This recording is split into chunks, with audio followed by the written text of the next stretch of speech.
Hey, what's up? My name is Mike Yakovlev, and I'm going to show you how I made the cover for The Wall. So this cover is like made out of two parts. The first part is the 3D stuff, and then the second part is the Photoshop 2D stuff. So the 3D render is composed of two parts, the background and the foreground. The background is the cityscape. A lot of the elements I use to make the background are from a 3D asset pack called Cyberpunk Cityscape or something like that from Kitbash 3D, and I just kind of like loosely put them together. This is kind of similar to the Akira scenes that I've been putting together, so a lot of what I learned there I applied here. All it really is just a couple buildings that kind of look, that fit the background aesthetic well enough. They're not too complicated. I didn't want anything that was like drawing attention away from the main characters or anything that like just kind of didn't really fit the vibe. So if we go into rendered view here on the right side, you'll kind of see that's the vibe of everything. Yeah, I just wanted something that was homogeneous, that was kind of bluish, that faded into the background and gave you a sense of an environment without really saying too much. And also I have this cube here that is creating a lot of volume metrics. So if I turn it on, you can see on the right side that like really creates this really interesting haze, and it just gives like an atmosphere to everything and pushes everything back because this is going to be the background. I don't want it to be too detailed to distract you from the foreground.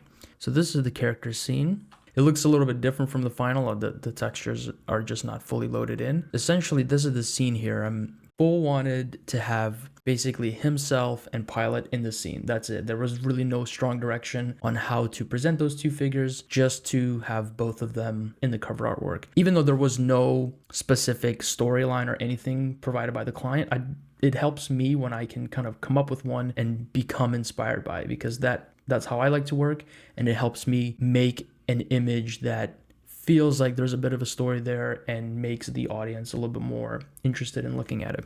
Like the F.O.O.L, let's say he's got a weapon, he's got a sword, and then Pylot is like the driver or something like that. The sword is also a feature that I added in one of the past covers I did for F.O.O.L, and I just really like that because I wanted to give them something. Like Pylot, for example, has his bike, that's like his prop.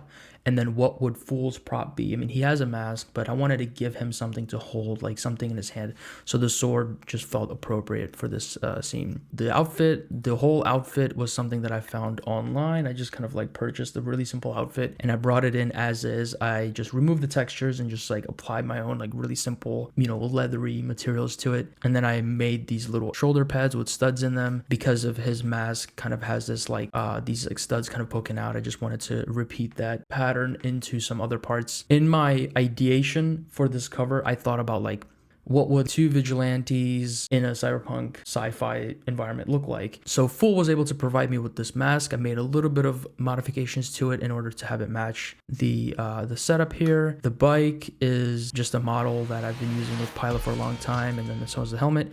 And then the jacket was something that I got online, and I just made these like really, really simple modifications to it, really, really rough. Just took a pattern that was in the jacket and then duplicated a bunch to create these like shoulder pads that are pretty iconic to Pylot's look at this point. And with a lot of this stuff in 3D, like I have confidence in my painting skills, so I was kind of okay with making it really rough and dirty. So let's jump into the painting stage and I'll show you how I put that together. So here we go. So we start with just a blank canvas. I bring in the background and immediately I kind of start working on the background. So you can see that this has a lot of these like little foggy bits. And what I'm doing is I'm taking a smudge brush like this one. This is from a brush pack. If you want the whole pack, you can download it in the link down in the description. So I go get the smudge brush, and then what I'm basically doing is I'm just taking any parts that pop out too much or that have too much contrast or detail, and I just very loosely smudge, and I just kind of go over some of these harder edges. Yeah, so I just kind of, you can see here, I'm going through, and any kind of things that are too detailed or too harsh in terms of like shadows or edges, I'm going in and softening them up just to kind of push it back a little bit more so it's not like fighting for the attention in the foreground.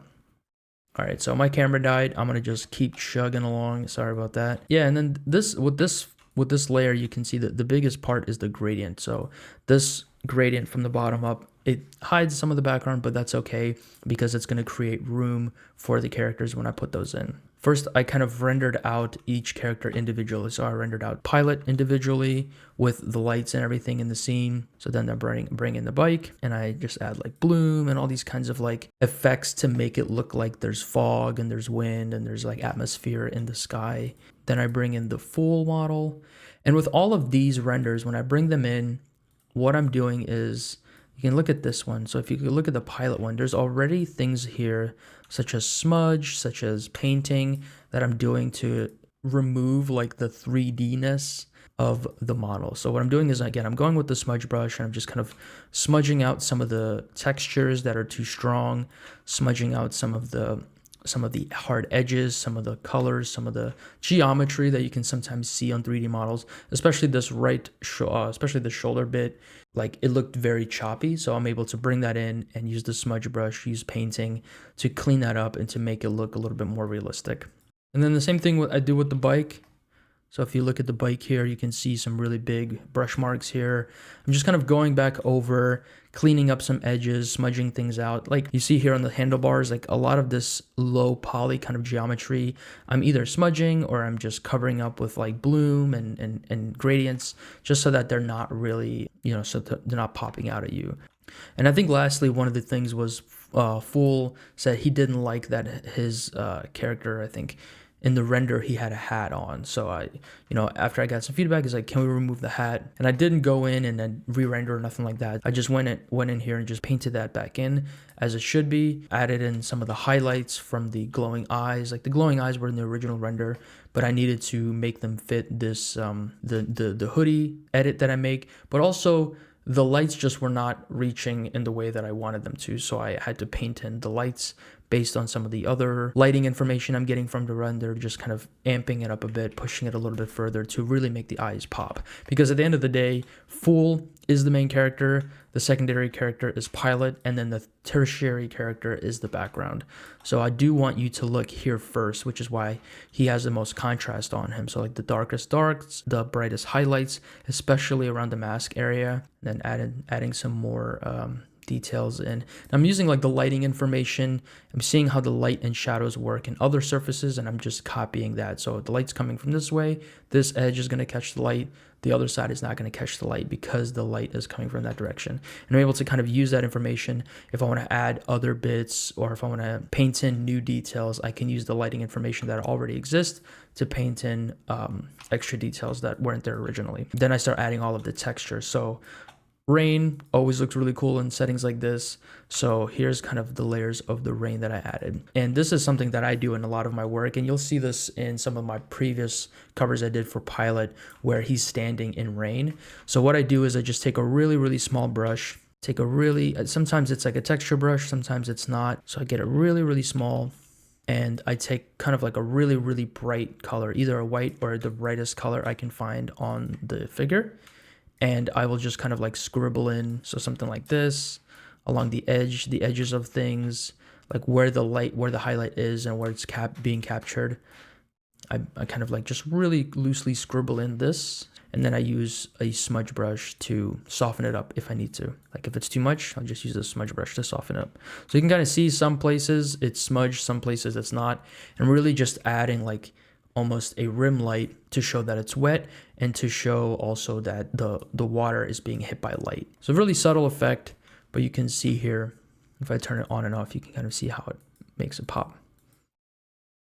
And then I add a general misting of rain. And the way I do that is if I make a new layer, I'll show you quickly how I make rain. It's really, really easy and fun, and it just works.